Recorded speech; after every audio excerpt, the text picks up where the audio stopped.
Καλώς στην Ευανθία. Τι κάνεις, καλά? Είσαι καλά, λέω. Είσαι καλά? Στη δουλειά καλά όλα? Στη δουλειά όλα καλά? Η Ευανθία Πλαχούρα είναι κουφή. Εργάζεται στο Υπουργείο Παιδείας και μετά είναι ηθοποιός. Αυτή την εκπομπή που αναφέρεται στην ίδια δεν μπορεί να την παρακολουθήσει. Μόνο αν έχει υπότιτλους. Πέρασε μια ζωή χωρίς δικαιώματα. Ακόμα και στο πανεπιστήμιο έπρεπε να βλέπει έναν καθηγητή να μιλάει στους φοιτητές, αλλά όχι στην ίδια. Με γυρισμένη την πλάτη, χωρίς να δίνει τη δυνατότητα να διαβάζει τα χείλη του. Αποκλεισμός. Αποκλεισμός από παντού λοιπόν. Ακόμα και αν είχα το διερμηνέα μου Οκτώβριο και βέβαια αφαιρούνταν ώρες από την Ομοσπονδία γι' αυτό. Κάποια στιγμή λοιπόν φεύγουμε από το θέμα της εκπαίδευσης και ερχόμαστε στο θέμα του πολιτισμού. Τι σημαίνει πολιτισμός? Θέατρο, τηλεόραση, στο δρόμο, βλέπετε ανθρώπους να μιλούν, διαλέξεις, ας πούμε, σε εκπομπές. Θέλω να δω ελληνική σειρά, θέλω να δω μια εκπομπή με κάποιο θέμα, με την υγεία. Το κουτί της Πανδώρας, ας πούμε, τη δική σας εκπομπή. Έχει υπότιτλους, μπορώ να τη δω. Συνήθως ρωτάω κάποιον δίπλα μου, τι λέει, τι λέει, τι λέει, τι λέει. Και αυτός ο δίπλα μου πάντα μου λέει πάρα πολύ λίγα πράγματα.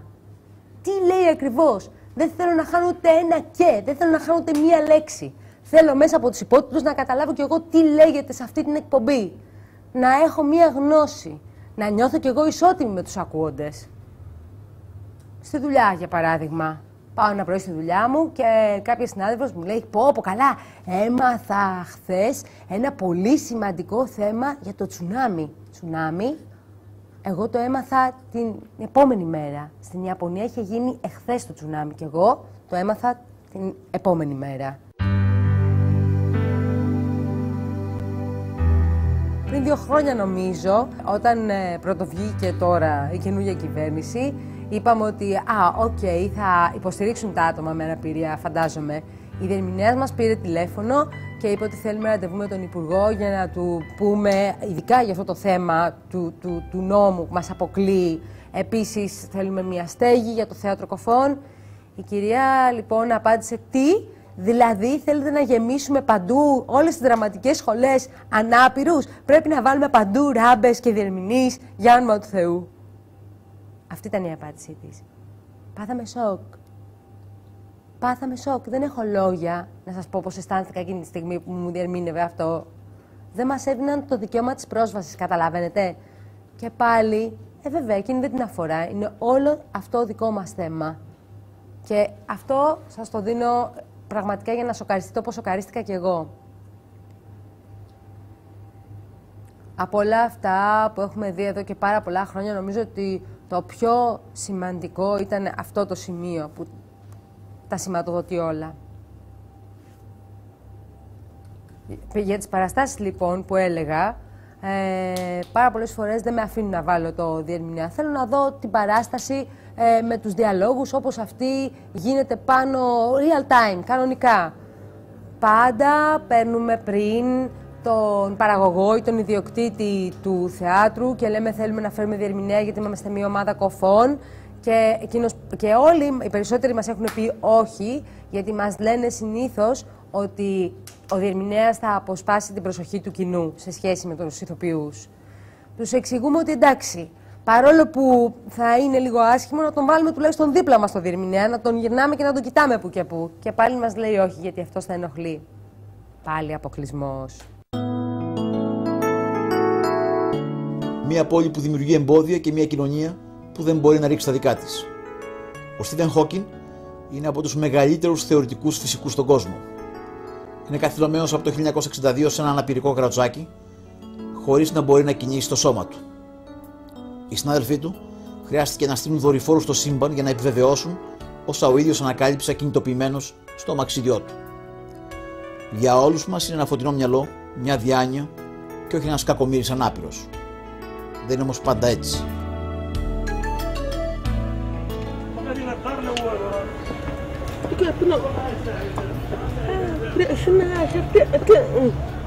Μας γνωρίζουν εκεί οι περιπτεράδες, μας γνωρίζουν και όλοι στη γειτονιά μας, ξέρουν πολύ καλά τι θέλει η Ευανθία, ας πούμε, γιατί η Ευανθία καθημερινά παίρνει το ίδιο πράγμα και έτσι το γνωρίζουν.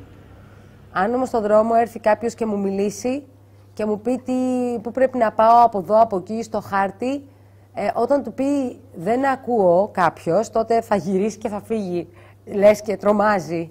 Συγγνώμη, είπα δεν ακούω, δεν είπα ότι κολλάω κάτι. Και τώρα που θυμήθηκα, έτσι πως είπα αυτό, το 2004 στους Παραολυμπιακούς Αγώνες, εκεί περίπου, εκείνο το χρονικό διάστημα, πήγαμε μία παρέα κοφών να κάνουμε μία βόλτα. Πήγαμε λοιπόν στην πλάκα και είδαμε κάποιον που ζωγράφιζε καρικατούρες. Πήγαμε, ήμασταν 3-4 άτομα. Ήταν μία μεγάλη ουρά και εμείς συζητάγαμε στην νοηματική. Η ουρά προχωρούσε. Κάθε ένας που καθόταν να τον ζωγραφίσει ο καλλιτέχνης διαρκούσε 5 λεπτά. Μπροστά ήταν μια άλλη παρέα ακουόντων και πίσω ήμασταν εμείς. Παραπίσω, πίσω από εμάς, ήταν 3 άτομα. Μία μαμά, ένα παιδί και ο παππούς. Η κυρία πίσω μας, κάποια στιγμή, καθώς περιμέναμε, είπε «Συγγνώμη, τελειώνεται, δεν προλαβαίνουμε». Πήγε μπροστά και της είπαμε «Οκ, περιμένετε όμορφα στη σειρά». Θα έρθει η σειρά σας, περιμένοντας τη σειρά. Πώς μας παρακάμπτετε. Συνεχίσαμε εμείς να νοηματίζουμε. Μετά από 5 λεπτά, πάλι αυτή η κυρία παρέκαμψε τη σειρά και φώναζε άντε γρήγορα. Και λέγαμε μεταξύ μας τι σπαστικιά που είναι αυτή η γυναίκα. Έγινε 3η και 4η φορά και κάποια στιγμή της είπα ότι συγγνώμη, θα πρέπει να περιμένετε τη σειρά σας. Πέρασε και λέει ακόμη, λέω συγγνώμη. Προφορικά, όσο μπορούσα, της είπα συγγνώμη και ήταν σαν να ήμουν δίπλα στο αυτί της, αλλά δεν γύρισε καν να με κοιτάξει. Ήταν πάρα πολλοί κόσμος εκεί και λέω εντάξει, μπορεί να φταίει η φωνή μου, μπορεί να μην άκουσε. Πήγα και της φώναξα λοιπόν λίγο πιο δυνατά. Συγγνώμη, η κυρία ήταν πάρα πολύ ψηλομύτα, δεν γύρισε πάλι να με κοιτάξει. Νόμιζα ότι δεν άκουγε και λέω άντε να την ακουμπήσω λίγο, ξέρεις, όπως στην καθημερινή μας ζωή, να την αγγίξω, συγγνώμη, να περάσω, καθημερινά αγγίγματα που κάνουμε. Και έτσι την ακούμπησα λίγο στο χέρι και άρχισε να φωνάζει και να πηγαίνει προς τα πίσω και να ουρλιάζει. Έπαθα σοκ κι εγώ, σοκαρίστηκα, τρόμαξα ειλικρινά εκείνη τη στιγμή. Δεν της είχα κάνει κάτι, άρχισε να φωνάζει, με κοίταγε με μεγάλη αηδία και νόμιζε ότι κάτι είχα βγάλει στη μούρη μου. Νόμιζε ότι είχα βγάλει κάτι στο πρόσωπό μου, πράσινο, κόκκινο, δεν κατάλαβα. Ήταν πρώτη φορά που είδα τόσο σοκ στο πρόσωπό της, στο πρόσωπο ενός ανθρώπου. Εγώ ήθελα απλά να κάνω μια καρικατούρα και πάλι εν το μέσο της Παραολυμπιάδας, των Παραολυμπιακών Αγώνων μάλλον, βίωνα τον ρατσισμό. Ισότητα, ισοτιμία, πνεύμα, αθλητικό. Νόμιζα ότι με κοίταγε σαν να ήμουν λεπρή. Τίποτα από όλα αυτά δηλαδή. Η κυρία άρχισε να φωνάζει. Εγώ ήμουνα πάρα πολύ νευριασμένη και ήθελα να υποστηρίξω το δικαίωμά μου. Δεν είμαι λεπρή, δεν θέλω να σε κολλήσω τίποτα και, εν πάση περιπτώσει, δεν θα πάθει τίποτα και να σε ακουμπήσω. Τίποτα άλλο δεν είμαι. Και γύρισαν τα μάτια μου εκείνη, όπως το ακούτε.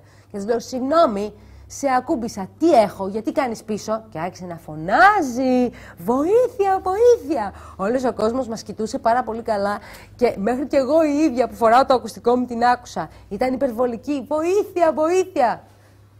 8 χρονών το παιδάκι, 8 ή 10 χρονών, άρχισε να φωνάζει και αυτό. Μαμά, βοήθεια, βοήθεια.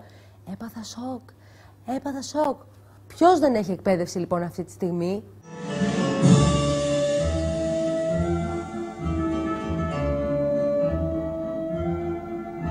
Ηθοποιός,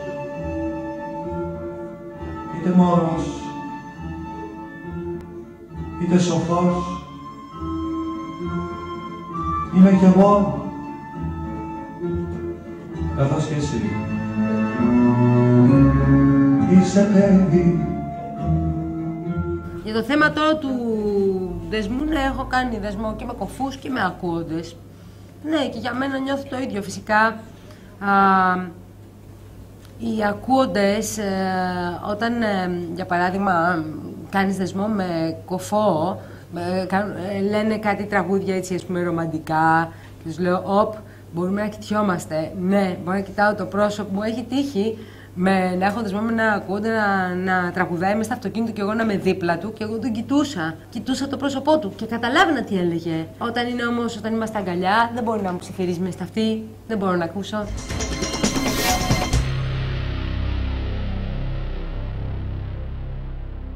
Αυτή η εκπομπή υποτιτλίστηκε για τους ανθρώπους που έχουν προβλήματα ακοής. Οι άνθρωποι αυτοί έχουν δικαίωμα στην ενημέρωση και εμείς έχουμε υποχρέωση να καταλάβουμε ότι δεν τους κάνουμε καμία χάρη. Σε μια κοινωνία που εφευρίσκει διάφορους κοινωνικούς ρατσισμούς και ευαισθησίες, αναμασά ωραία κλισέ για διαφορετικότητες, το να κλείνει τα μάτια απέναντι σε αυτές τις υποχρεώσεις της δεν είναι θέμα πολιτικής μόνο, αλλά και ηθικής. Όσο οι ανάπηροι μένουν φυλακισμένοι στα σπίτια τους, θα είμαστε μια ανάπηρη κοινωνία. Καλό σας βράδυ. In my life I've traveled far, and you will find my blinding lights. As the days turn into nights, you may find some comfort there. And when as if tomorrow comes, you will see your star ascend. As the days turn into nights, you will find your comfort there. And you will swim against the tide, as you seek your guiding light.